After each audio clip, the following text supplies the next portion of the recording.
Laboratory investigations.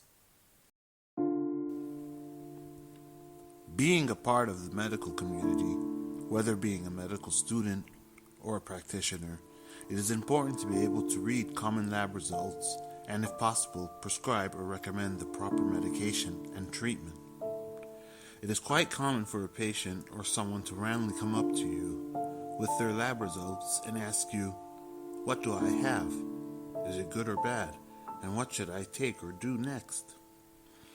My aim is to make this process as easy and as hassle-free as possible for you. Starting out, I also had difficulty going over all the different results and numbers, but through these videos I'll help you have a strong grasp on things.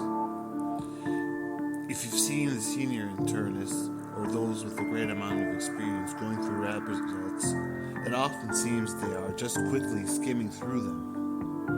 How do they go through it? The key is to focus on a few specific results for each type of investigation, rather than going through all of them.